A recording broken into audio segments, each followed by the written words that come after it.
I like walking around here in the morning because it's well, less people. It's actually better like really early in the morning, like 6 o'clock-ish. But it's not bad right now either. A lot of the tourists are kind of shuffling out of their hotels and looking for coffee. I noticed there's a lot of places around here to get coffee. Some of them are kind of off the main drag here, which is right there, Kalakaua. But for some reason, and it could be maybe they don't know where to go, but people line up at the same couple places. There's one I walked by, I do walk by it in a lot of my videos, and I always make mention of it. Over by International Marketplace, there's a coffee place there that the line is like comical. It's like a Russian bread line in the 1970s. It's insane.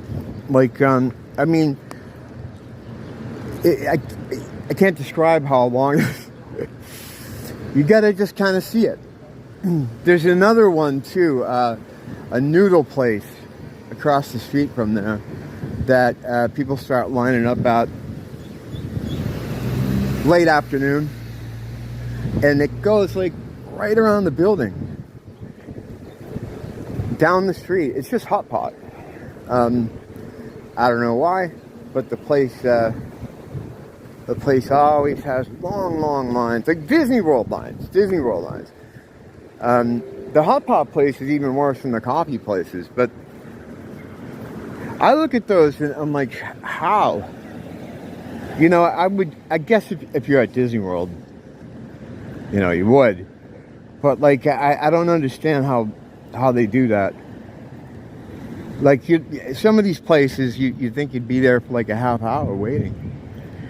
And it highlights to me how oddly comfortable people are in a herd. The street I just came off, once it gets cranking with tourists, it gets so packed, especially into the early evening, that a lot of times it's like when you're walking, you get a person in front of you, right behind you, to your left, and to your right. And sometimes you can see like steam coming up the herd of people. And I'm sure there are people in that herd that are kind of uncomfortable with it. You know, maybe a dad on vacation with his family and he's pushing a carriage, he just has to deal. But outside of myself, there's very few people angling to get out, like trying to bob and weave and stick and move to kind of get out of the herd. They're just content moving very slowly, just like like cattle. I mean, I don't know what else to compare it to. It's like a herd of beasts. A lot of times too, like when I'm trapped in one of those kind of herds, I'll start angling to get out of it, like, you know, sticking and moving, trying to get away from it. And then I always just end up looking like a spurg. Like, you know, what's wrong with this guy? And I'm just like, trying to just get out. I can't just stroll along like that. It just feels unnatural to me, and it's really uncomfortable being that close to people. But people, I mean, I'm a sort of an introverted character, but it seems like most people aren't. Like, they like being around other people. And you'll see this everywhere. Like, you know, you go into a store, and at first I used to think it was a Quantum problem. Like, especially in the case of a store. Like, you know, it's like this all the time. You know, I'll go in, I'll be going to a certain aisle to look at something, and there'll just be people standing around, just like staring at nothing. And the aisle just taking up space, which is, you know, a microcosm of everything else, really.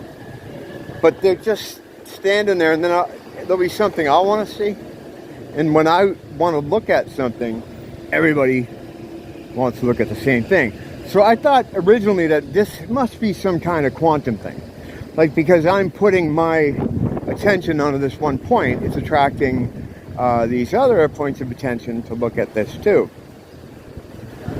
But over time, in some experiments involving clearing my mind when I went into a store of what I wanted to get, and then kind of sneaking up on the aisle I wanted to be in, or other times to try to move people out of the aisle I want to be in by going to the next one over, and trying to build up feelings of fascination over a box or a can or whatever I want to put my point of attention toward, to try to drag people over there. This was all non-conclusive. But after a while, I began to realize, no, this isn't a quantum problem, because in order for it to be a quantum problem, I think people would all need to have divinity, and I don't think a lot of people have divinity. As I've said before, a lot of the people here aren't people like you. The theory that this place was at one point some kind of training ground or some kind of learning place for the children of God, the Creator, to learn lessons of some kind. Logic would dictate that there would be people here that would be playing the roles of people, but wouldn't share in your lineage. They're just there as part of the test, or part of whatever it happens to be. You'd need to stop it with, air quotes, people. This is not popular. Because people right away, their feelings get involved, and they're like, well, you know, what's next? Genocide? And, you know, no. You still have to treat everybody equally and try to treat them as good as you can. Because again, what I always say, the test isn't about failing or passing, it's about the behavior during the test. So you want to treat everyone as if you want to be treated yourself. I mean, the old thing. But those tools of things that look like people are still here, and they're probably being used with this new subversive, hijacked version of the test area we're in. So I don't think it's a quantum thing. The good thing is, perhaps these people a lot more people do have divinity and are just like you. They just haven't awakened to the situation yet. And that being the case, I think if people, this is the copy line here. Oh, it's short today.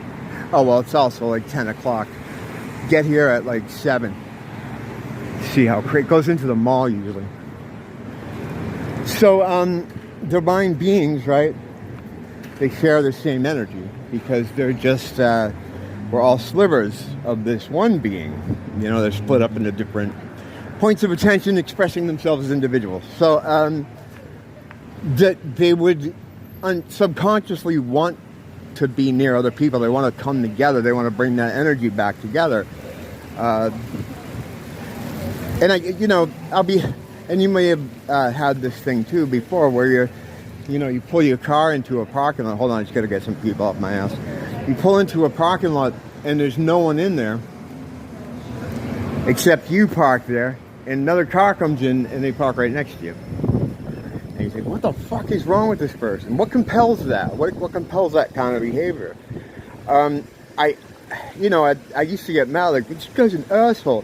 I think they're being an asshole. They're not trying to be assholes. They're just following, maybe something subconscious that's going on with them, and they just want to be near each other. Like that would be a good thing, because it would show that there's more people with divinity than it may seem. Because the way it is now, like, God, it doesn't feel like there's many real people. But it could be, and I know there's less real people than the alternative here. Or at least that's what I've come to understand. But I think a lot of the people that I look at, like empty-headed drone assets, are actually, they do have divinity. They just haven't, woken up to it yet. They haven't got that in their mind. They haven't had the scales come off their eyes. So that could be it also. So when I'm getting swarmed, because I'm trying to look at something on a shelf, I should probably look at it that way. I don't know. If I knew, I wouldn't be thinking about it. None of this would be much fun, right? Don't blame the teacher, blame the school.